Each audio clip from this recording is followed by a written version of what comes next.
guys, welcome back to my channel. If you are a new subscriber, welcome. Thank you so much for subscribing. If you're not, go ahead and hit the subscribe button. I release videos once or twice a week covering a wide variety of topics, and I would love it if you join the family. So today we'll be talking about breastfeeding. As you can see, I am breastfeeding. She's nursing right now, and I just figured, now's a good time to talk about breastfeeding because it's a huge topic. It's a very important topic with regard to motherhood, and my experiences have been, very different. And she's 3.5 months old, exclusively breastfeeding, still going strong. My goal is to breastfeed her until she's 1.5 years. Of course, I will introduce solids when she's 6 to 7 months, and then after that, just breastfeed and then breastfeed for comfort, things like that. But anyway, let's go ahead and get started. So I've always known I wanted to breastfeed. I just didn't know that it was a whole involved process. The whole time I was pregnant, I was like, yeah, I'll breastfeed, whatever. So you have your baby and you're wondering, okay, where's the breast milk? It doesn't come automatically. It took me about 3 days for my breast milk to set in, and when it finally did set in, the first couple of days was colostrum. Colostrum is like liquid gold, that's what they call it. It's the very first couple of drops of breast milk that is rich with so many nutrients that the baby needs. Think of it like the placenta 2.0, and the baby, and even if you get like 3 drops, that's like good enough for the baby for like a couple of hours. So it was, for the first couple of days I was getting only colostrum, and I was getting worried that I wasn't going to be able to breastfeed. Like, where's my milk, blah blah blah. I did have a C-section and she came a little early, so those two things put together made the breastfeeding journey a little bit more difficult than I had expected. My milk eventually came. So my advice to you is, if you're trying to breastfeed or you're having difficulty breastfeeding, know that your milk would eventually come. All you have to do is just drink a lot of fluids, take a lot of hot baths, continue hand expressing, which hurts, but hand expressing the right way is not as bad as hand expressing the wrong way. And use the support of lactation specialists at the hospital if they have one, because by the time you get home and you want to deal with a lactation specialist on your own, they are very expensive. It costs a lot of money. And then let them guide you. Your milk would eventually come, hopefully. So my milk came and I was breastfeeding, I was pumping, I was using a hospital pump, and then I bought my Medela Freestyle breast pump, and I was pumping 3-4 times a day, not a problem. And are you good? And everything appeared to be on cruise level for a while until... Breastfeeding is not painful, but sometimes it hurts. When she latches on, and if she latches on too powerfully, it can hurt. If you have a clogged milk duct, which I'll tell you about, which is one of the most painful things in the world, it will hurt. If you have engorged boobs, it would hurt. Engorged boobs are when your boobs get so full and it's like full of milk, you have to express them, you have to pump or you have to feed. And that happens all the time because breastfeeding operates on a demand-supply level. The more you breastfeed / pump, the more breast milk you will produce. So it just goes on and on like that. Mastitis. I did have a condition called mastitis. Mastitis basically is an infection of your breasts glands, I guess, because maybe you haven't pumped enough or you haven't let go of breast milk that you have. So because of that, there is a backup and it gets infected. My mastitis happened because there was a day I was just so tired, and I was nursing her, but I didn't pump. And it was like a day and a half, and I just felt that's fine, it shouldn't be a problem. And the day after that, I had a high fever of 103.4. I thought I had COVID, my body was hurting me, and it turned out I had mastitis, because then I know the next day I noticed the redness in that area, and I was just taking Tylenol 24/7, pumping, drinking a lot of fluids, and doing a lot of things to get the breast milk flowing, nursing from that particular boob and getting everything out. So far I've had 2 bouts of mastitis, and it presents in the same exact way each time. 1.5 days or 2 days without pumping, breast gets engorged, or sometimes I not even feel engorged, body aches, fever. Luckily, I was on antibiotics the first time it happened, so the antibiotics cleared them. The second time, I didn't want to take any antibiotics. I just drank a buck ton of fluid, pumped around the clock, nursed her as well, and drank a lot of liquids to get it out. So that happens. A clogged milk duct, also known as a bleb, basically it happens when the little areas where milk comes from gets backed up, and the skin kind of like forms over it, so it's like a tiny pin drop of milk in the little milk duct, but you can't see it, it can't come out. because for some reason the skin has grown over it. So my husband literally, thank God he has a surgical background, had to lance it open with a surgical blade just to get the milk out. I think she's done for now. And the lancing was not the painful part. The painful part was actually breastfeeding afterwards. So because that area is exposed, it's sore, it's a milk duct that produces a lot of milk, and yeah. So that I've had twice as well. The mastitis I've had twice on one side, and the clogged milk duct, also known as the bleb, I've had it on both sides. So there is that. So those are the realities of breastfeeding. Oversupply / undersupply, I have had those issues as well. For the first 12 weeks, your body's producing breast milk based on your hormones. But after that, your supply level is determined based on your demand for it. So while that's going on, I was pumping around the clock because I was trying to build a stash to get ready to go back to work. So I was pumping, you know, and keeping my freezer stash.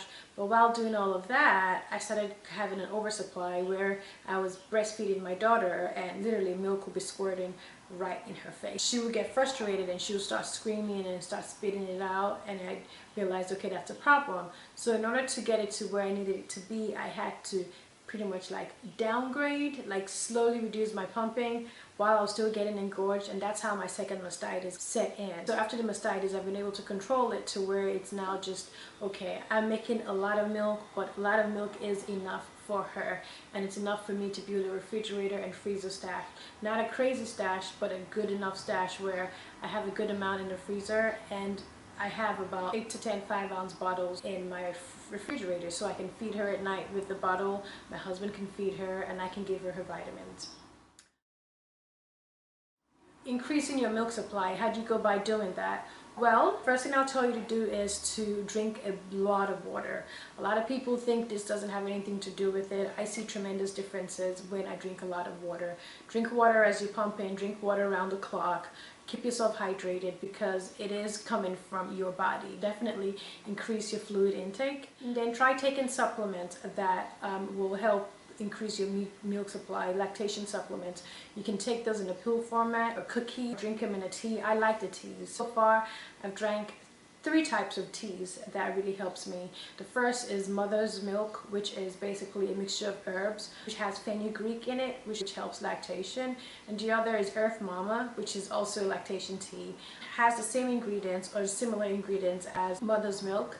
And then the third is Moringa tea, which is not necessarily a lactation supporting tea exclusively, but it's very rich in herbs, caffeine free, gives me energy, and one of the benefits is that it also helps with breastfeeding. So try those 3. Whenever I notice my supply is dipping, I drink all 3 in one day, you know, 1 in the morning, 1 in the afternoon, 1 in the evening for 3 days.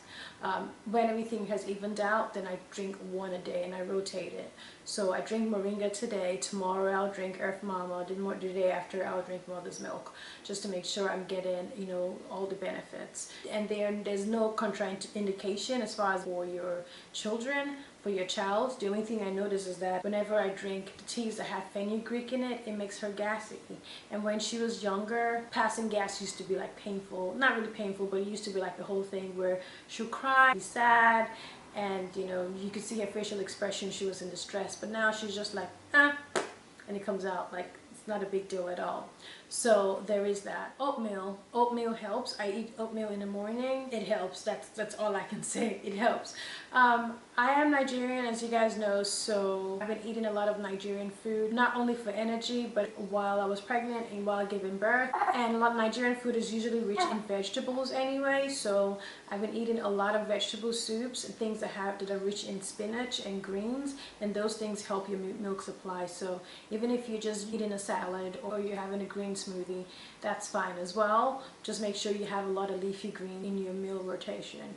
And then hot baths. I shower twice a day because my baby thinks I am like a sink where she can just throw up in any point in time. There's always baby spit up on my neck and my chest and my hair and my face. So because of that, I shower twice.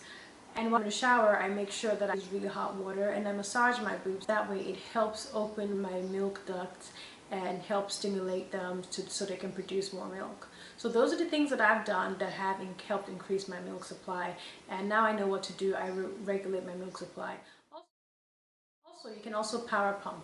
So power pumping is when you pump for 20 minutes, rest for 20, pump for 10, rest for 10, pump for 10, rest for 10, and that's an hour. You can have one power pump session a day for 3 days and you'll see the results. Or you can have 3 power pump sessions 3 times a day for 3 days, which is called like a power pump boot camp or something like that, so you can see more results. Now be careful, because in doing that your nipples are going to get sore. And how do you deal with that? You use coconut oil. Apply coconut oil on your nipples before you pump and after you pump. It'll help while you're pumping, and it's also antibacterial, anti-inflammatory, and antiviral, so you can't go wrong with that. And then as far as alcohol intake, from all the research I've done, the alcohol content that gets into breast milk is minuscule. It's very tiny. But if you're planning on drinking a lot, then I recommend you time it where you breastfeed and you literally start drinking while you breastfeed, and you continue drinking. And for every big glass you have, for every 8-ounce glass of alcohol, add 2 hours before you can breastfeed. So if you have 2 tall glasses of Long Island iced teas that are strong, then you have to wait 4 hours. If you have 1, you can wait 2 hours. I'm not a physician. This is just from my research and from what I do. So I try to time it accordingly. But if there's a time that I'm having just a glass of red wine and I have to nurse her within an hour, that's fine. That's not, an issue. She's not going to have any issues with regard to that. Caffeine, on the other hand, can reduce your milk supply simply because it's dehydrating in nature. Have you ever noticed that after you drink coffee you want to go poop or you want to go pee? Yeah, that happens. So because of that, whenever I drink coffee, I have a tall glass of water by my side. So I down the water before I drink the coffee. I drink the coffee and then I down some more water, because I need my caffeine, because that's what helps me get through the day most of the days. So there is that. So if you're going to drink caffeine, make sure you don't have more than 3 cups in a day. Before you drink the coffee, drink a lot of water, and after you drink coffee, drink a lot of water as well. So those are my tips for increasing milk supply.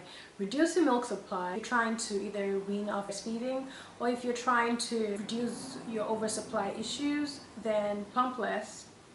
You may get mastitis like me, or you may not, but just be strategic with it. Pump less, and then also drink peppermint tea. I drank 2 cups of peppermint tea over a 2-day period, and I had mastitis and my milk supply pretty much dried up and I was panicky. So yeah, there is that. Another thing I would advise you to get is, because I've had issues with my freezer, there was a day that I woke up in the middle of the night, I was tired, I just fed her and I went down to grab a cup of water. I went to the refrigerator, I shut the door, and I went back upstairs, and my husband came home because he was working nights, and he was like, babe, the refrigerator door was open. So all our milk, all our dairy and everything went bad because I probably didn't shut the refrigerator door properly. And because of that, I had to throw away about 10 bottles of breast milk. I cried. That was very painful. So because you don't want to deal with issues like that, there was also a day that I had so much stuff in my freezer that it didn't shut properly, and it popped open in the middle of the night again. And thankfully, my frozen breast milk was okay because it had just started to thaw, but it was still predominantly very, chilled and icy inside. I was able to salvage it. So you can avoid all of this by just getting a deep freezer. Get a deep freezer. It's been difficult for us to get a deep freezer because of the COVID pandemic. We finally got one. It should be here soon, in which you know that all your breast milk is there and it's safe and it's not going to get spoiled, or you're not going to have issues with it. And then dressing for breastfeeding. Oh my god, this is a huge thing. You need button-down shirts, tank tops, nursing tops, and then I found this company online, this is not a sponsored video, called Latched Mama. Basically they make breastfeeding friendly clothes, and I bought a couple of items from them, and they're perfect because you just have to pop open and the nipple is right there. You feed without showing the whole world your girls, which shouldn't be a problem anyway, but people are weird about it, and because people are weird about it, I have to be weird about it by virtue of their weirdness, which is crazy. Just find lactation friendly clothes, because one, your boobs are not going to be the same size they were before you were pregnant and while you were pregnant. My boobs did not increase much when I was pregnant, but now I'm breastfeeding, nothing fits. 2, you can't wear halter neck tops or just regular tank top. You need to be able to pull it down at a drop of a dime in half a second, unclasp shoulder, and then breastfeed. So yeah, those are the main topics concerning breastfeeding that I'm sharing with you, as far as oversupply, undersupply, colostrum, controlling your breastfeeding flow, how to increase your supply, how to maintain your supply, breastfeeding clothes. If you have any more questions about breastfeeding, please let me know. I'm not a lactation consultant, but I have done a lot of research and I'm loving my breastfeeding journey so far. It's not easy, but it's totally worth it. It's so rewarding. As you can see, my little girl is 3.5 months old and she is so healthy and chunky and adorable, and I just love, love, love, love her, and I do all I can to give her the best nutrition possible, and that's breast milk, because breast is best. Biora, say hi to the camera. Say hi, YouTube. 100% breastfed, baby. Love it.